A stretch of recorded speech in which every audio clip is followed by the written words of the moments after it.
For the last section of Unit 7, this is 7.4, we are going to do two things. On the front of the page, we're going to write absolute value equations, and on the back, we're going to compare properties of two functions that are represented in different ways. When we write the absolute value equations, we are just going to use this transformations of parent function equations. The a times the absolute value of x minus h plus k on the outside. We'll look at our graphs or our tables, find the a, h, and the k, and plug it in. So let's look at the first one. We need our vertex. So here's our vertex. It's where our v comes together, and that point is, we have negative 1, 2, 3, 0. So our vertex is negative 3, 0. Does this absolute value function open up or down? Clearly it opens up, so we'll circle that. Now what's our a value? Remember that a is kind of like our slope in a way. So we are just going to count our slope of this function. So I'm starting at my vertex and I'm going up 1 over 1, up 1 over 1 in both directions. Up 1 over 1, up 1 over 1. So my a value is 1. Lastly, is there a stretch or a shrink here? Well, based on my a value of 1, there is actually not a stretch and there's not a shrink. Remember, our parent function, this one right here, has an a value of 1. So if my function has an a value of 1, that means there's no stretch and no shrink.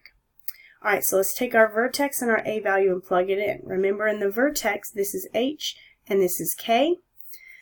We have h, k, and a, and we will plug it into y equals a times the absolute value of x minus h plus k. So let's plug that in. My a value is 1, so y equals 1 times the absolute value of x minus, my h value in this case is negative 3, so minus negative 3, and then plus 0 at the end. That looks a little messy, so let's clean it up. When I have a 1 out front, is it necessary to write it? No, it's not. So I can just leave it off, and then minus a negative 3 leaves me with x plus 3, and then is it necessary to write plus 0 at the end? No. So we just have the absolute value of x plus 3, and there is our equation. Let's look at the second one. First, we need our vertex. So here is the vertex. Let's find the point. We are going 1, 2, 3, 4, 5 on x, and then on y we have negative 1, 2, 3, 4. So it's 5, negative 4. Does this open up or down? Well, clearly it opens up. Now we need our a value. So again, we count kind of our slope. I'm starting here and I'm going up 1 over 1, up 1 over 1 in both directions. So again, our a value is 1. So does that mean there was a stretch or a shrink? No, there was neither, because our a value is exactly like the a value of the parent function. So let's take these and plug them in. We know this is h and that is k. So we have y equals, our a value is 1, times the absolute value of x minus h value is 5, and then we're going to have plus k value is negative 4.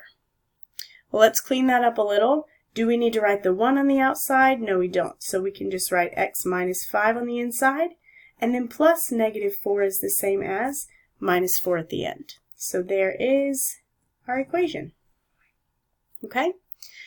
Let's look at the third one. If you feel like you're able, I want you to pause the video and try to write that equation on your own. Alright, let's look at it together. The vertex here, we have negative 1, 2, 3 for our x value, and we have positive 1, 2, 3, 4, 5, 6 for the y value. So here is my vertex.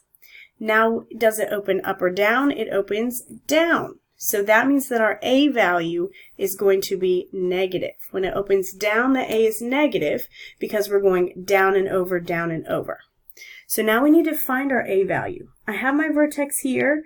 I need to find some other nice points, and then I will count how to get to those points. Okay?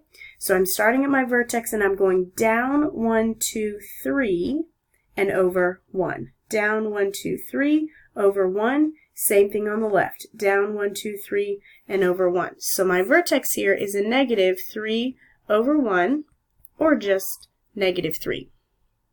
Then on this one, is there a stretch or a shrink? Yes, something did happen to this because our a value is not 1. This is one that's kind of tricky for some of us because this is actually a stretch, because remember, when we talk about a stretch or a shrink, we say the absolute value of a. The absolute value of -3 is +3, which makes it a stretch.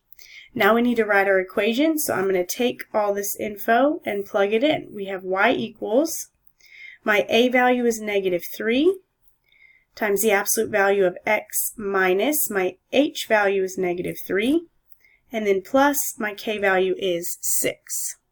Let's clean it up. We have y equals -3 times the absolute value of x plus 3 plus 6 at the end. All right, go ahead and try number 4, and then once you finish, start the video and we will check it together. All right, let's check it. Our vertex here, we have a -1 and then -2. Does this open up or down? This opens up. And what's my a value? So here's my vertex. Here are my other nice points. Let's find the a value. I'm going up 1 over 2, up 1 over 2. So that means I go up 1, that's a +1, over 2 in both directions. So it's 1/2, up 1 over 2 to the right and the left. So is that a stretch or a shrink? That one is a shrink because that number, that a value, is less than 1. And also we can tell from our graph, because when we have an a value of 1, like the parent function, it looks like this. So we actually shrunk the graph. We compressed it and it got wider. Well, let's plug all of this in and find our equation. So we have y equals 1/2 is our a value times the absolute value of x minus my h is -1. And then at the end we have plus -2. Well, let's clean that up. So we have 1/2 times the absolute value minus a -1 gives us x plus 1, and then plus -2 is the same as -2. So there's our equation for this absolute value function. Now we're going to look at 2 tables and write the equations for the tables. So let's do that. This one's a little bit different, but we're going to find the same information. First thing we need is our vertex. So we need to find the very middle point, the point that has y values that are mirrored around it. So here's what I mean by that. Let's look at this. I have 4, 3, 2, 3, 4, 5. Our very middle value is here at 2, because look what happens around 2. We have 3s, 4s, and then 5s, etc. So our numbers are mirrored around that 2. This is our vertex, because that's our middle number, that 2. So my vertex is -3, 2. We're going to find our a value, and then we'll talk about whether it opens up or down. To find the a value, all we look at is these y values, and we look at how we're getting from that middle number to the next ones. So how do I get from 2 to 3? Well, I add 1. From 2 to 3, I add 1. How do I get from 4 to 5? I add 1. Oh, I skipped 3 to 4. 3 to 4, add 1. 3 to 4, add 1. So it's kind of similar to finding the slope from a table, but we start at the vertex and we work our way outward and just see how do I get from one to the next. So to get from the vertex to the 3s, then the 4s, we have a +1. If my a value is positive, that means it opens up. And is that a stretch or a shrink? No, it's not, because remember the a value of the parent function is also 1, so it's no stretch or shrink. I have my h, my k, and my a value, so now we can plug it in. Y equals, a is 1, times the absolute value of x minus, my h is -3, and plus 2 at the end. Let's clean it up. We don't have to actually write that 1 there, so I'm going to leave it off. Minus a -3 is a +3, and then we have plus 2 at the end. If you are able to go straight to this without this middle step, I'm totally fine with that. As long as you give me the equation, we're good. All right, last one in the front. We want this table. So now we need to find our vertex. Remember, that means find the y value, or the order pair with the y value that has mirroring numbers. So we have -4, -2, 0, 2, 0, -2. So where do I see the very middle number? That's going to be the 2. Because look at what's happening. It goes 2 and then 0 on both sides, -2, -4, etc. So that's my vertex 2, 2. Okay, now let's figure out my A value and then we'll talk about opening up or down. So how do I get to my next numbers? How do I get from 2 to 0? From 0 to -2, -2 to -4. What is happening here? Well, from 2 to 0, that's actually -2. From 0 to -2, that's -2. From -2 to -4, that's -2. So remember, we start at the vertex and we work our way out and say, how do I get to that next numbers, those mirroring numbers? Then the next, then the next. So my A is -2. Since it's negative, which way does it open? It opens down. And then is this a stretch or a shrink? Be careful on this. Yes, it's a -2, but remember we think absolute value. The absolute value of -2 is 2, which means it is a stretch.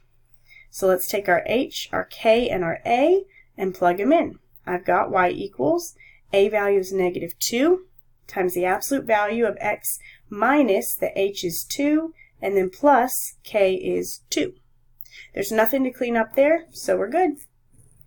I've got a few questions for you to answer, and then you can head to the back.